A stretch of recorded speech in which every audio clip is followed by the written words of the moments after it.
Hello, mga brothers and sisters sa pananampalataya at sa mga kaibigan at lahat ng mga kaibigan ko sa FB, sa aking mga BFF, sa aking mga kapamilya, mga kapuso. Ako po'y nag, mag, ah,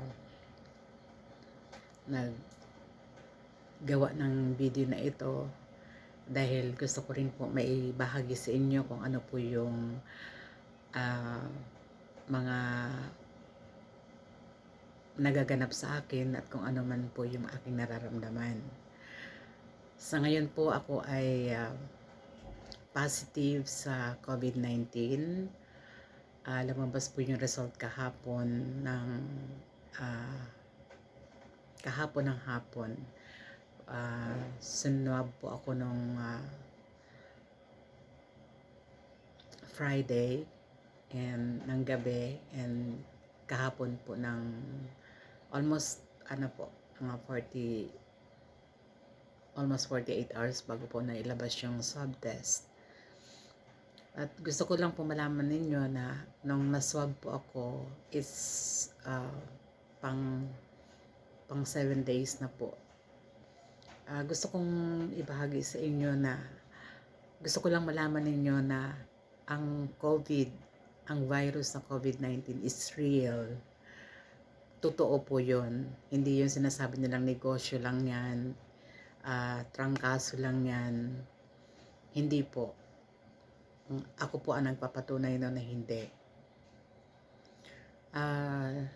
Last March 19, that was Friday, pagising ko ng umaga, sobrang sakit ng ulo ko. So iniisip ko naman baka nakatulog ako ng mahimbing na isang side lang ako. Baka ako na ipit lang. So nag-stretching pa ako dahil pa sa umaga, ganun po ang ginagawa ko, nag-stretch po ako para po alam niyo na senior na po tayo.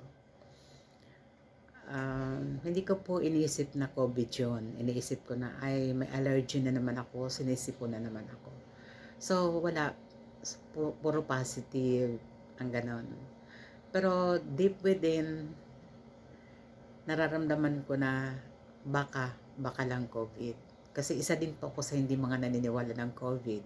Yun nga, unless na maramdaman mo ito. Kaya naramdaman ko, kaya gusto ko ibahagi sa inyo.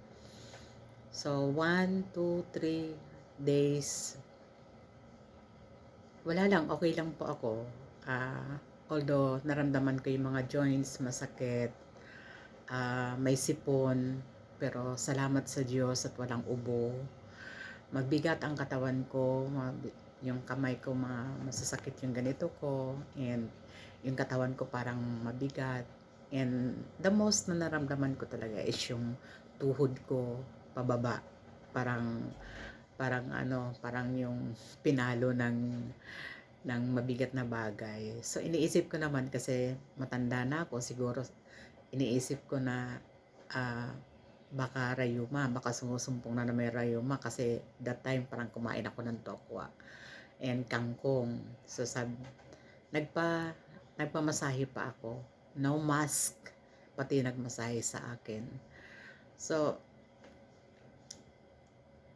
knowing na that time nag-umpisa na pala yung COVID. So mabot pa po siya ng 1 week bago ko sinabi sa mga anak ko kasi nakatulog po ako. Pagising ko nanlalamig ako. Siguro nervyos o may sinat o kung ano. Pagising ko, nanlalamig ako sobra. So, nag-CR muna ako dahil umaatake yung nervous ko. Sabi ko, ano ba ito nararamdaman ko? But in my mind, iniisip ko na hindi naman ito COVID kasi 1 week na Friday na, it's 1 week na. Kasi kung COVID talaga, yun nga ang sinasabi nila, mayroong ubo, mayroong pneumonia, and etc. So, kumuha ako ng temperature ko and umano ng 38.3. ah, medyo nalaman ko na yung temperature may sira. Ngayon, sabi ko sa mga anak ko, parang may sinat ako, 38.3. So, nataranta ang lahat. Nataranta ang lahat. Ano. And ang aking pare na anak, kagad sinabi na ipapaswab kita mamaya. Ngayon din magpapasabi ko, hindi, okay lang yun. Pinapawisan naman ako ganun. Hindi, maghihintay pa ba tayo? Sabi ng anak ko. So, but by 7 o'clock or 8 o'clock, dumating na yung magsaswab, and then uh, nagpaswab ako. And syempre habang naghihintay, alam niyo yung emosyon natin, yung positive ba ako, baka nahawa ko yung kapatid ko kasi katabi ko dito matulog sa kwarto. We're in the same room, and may mga kasamahan ako dito sa bahay, especially yung nagmasahe sa akin si Sita, yung yaya ni Father Cali dati. And sabi ko baka nahawa ko sila. So, yun, alam mo yung parang mental torture na habang naghihintay ka ng result. Although, nararamdaman ko sa sarili ko na magaling na ako. Kasi walang komplikasyon walang ubo, wala lahat. Although may sipon pa, hanggang ngayon may sipon pa po ako. At this very time, so Friday, so ngayon ay pang 9 days ko na, and salamat sa Diyos.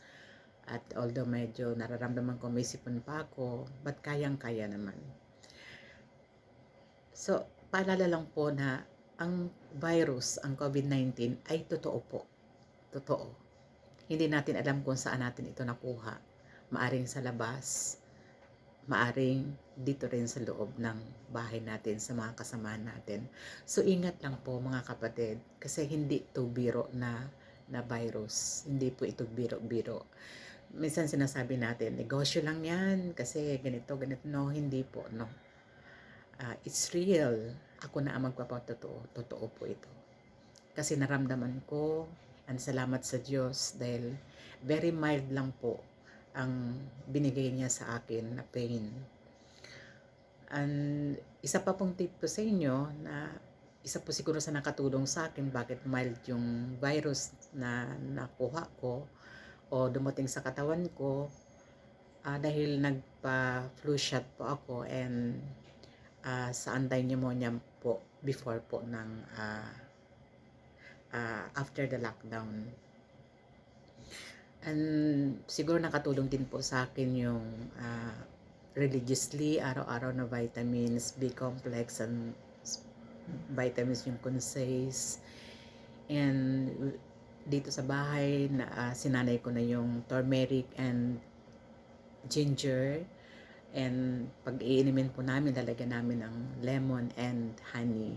So ito mga tip ko na po na ito ay binibigay ko po sa inyo para in case po na dumating yun ay kahit papano malaking tulong, kasi naramdaman ko po yun. And of course, yung orange po malaking tulong ito.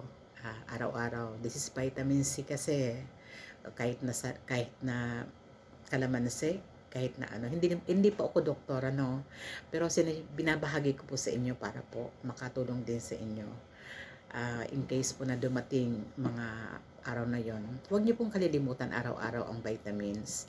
Ako po, ang vitamins ko araw-araw is Consace, and binigyan po ako ni Father Cali ngayon ng mga vitamins, itong Beroca, ayan, yung mga Centrum sa mga edad natin, no, yung multivitamin, silver, advance, kasi ito po ay mabisa sa atin.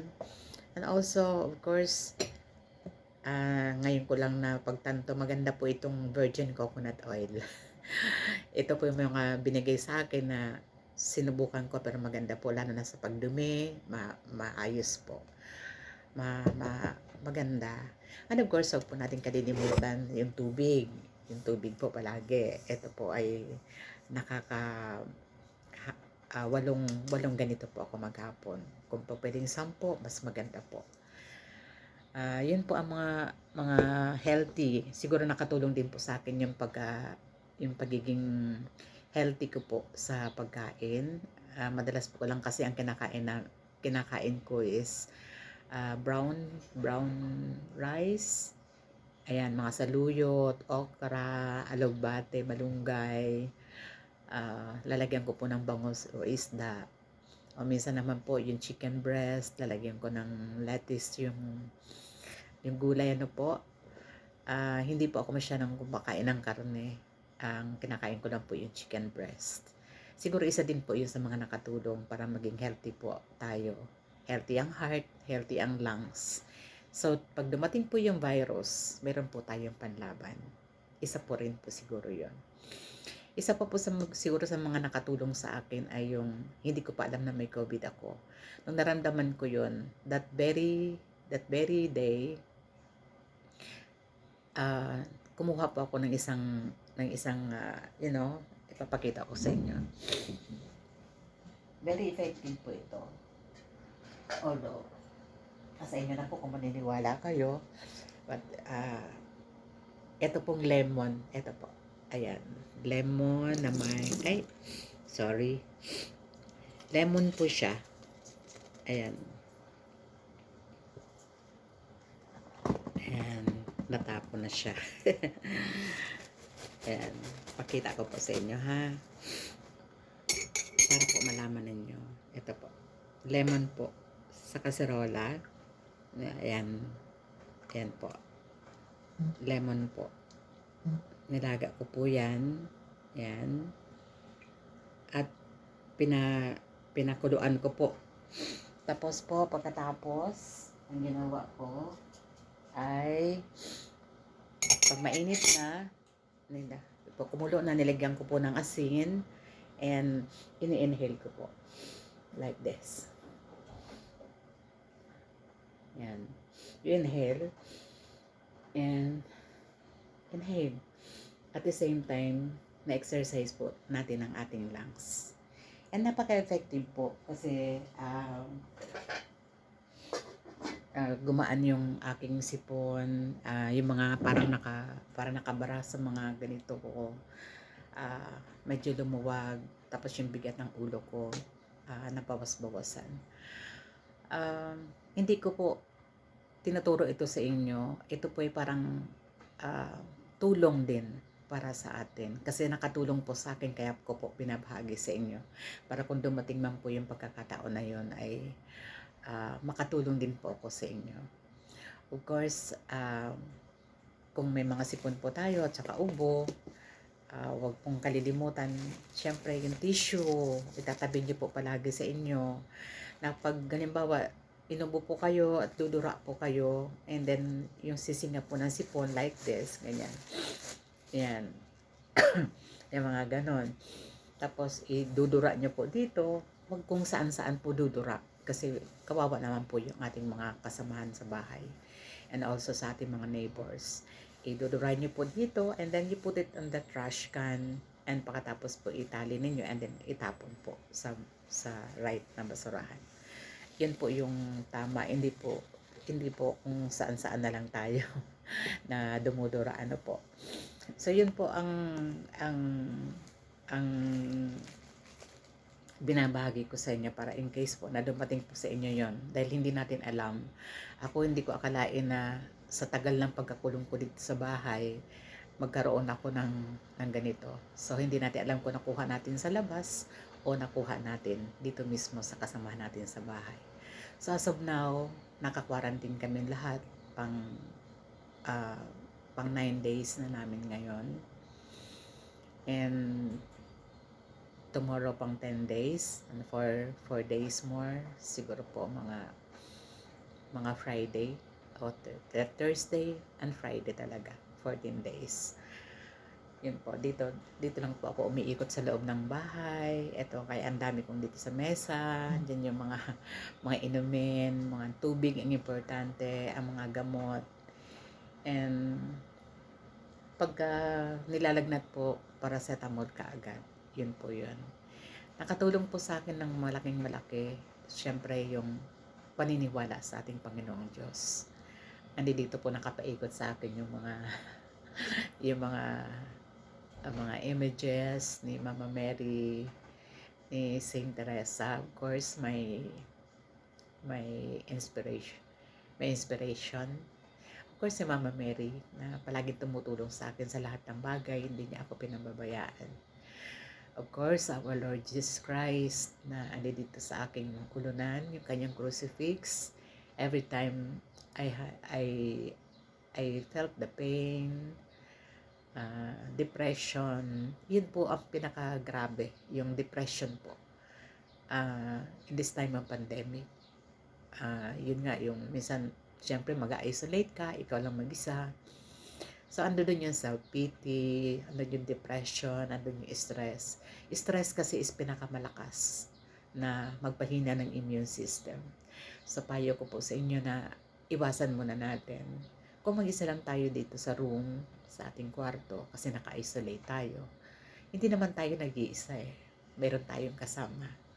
Meron tayong kasama na kahit kailan hindi niya tayo iniiwan. Like Mama Mary, di ba, sabi niya sa atin, bakit ka natatakot? Di ba ako ang yung ina na nag-aalaga sa iyo. So yan yung mga comforting words ni Mama Mary na palagi kong nasa isip, na isa yun sa mga nagpapagaling sa akin na nagpapalakas ng loob. At yung our divine healer, si Jesus Christ, na hindi ako pinabayaan kahit kailan. Maraming pagsubok, marami ng lahat ang dumaan sa buhay ko. Pero kahit kailan, hindi niya ako iniiwan. Ganun ka kabait ang ating Panginoon. You know, nagtataka lang ako sa iba, no? Na yung faith natin masyadong inaaglahe, no?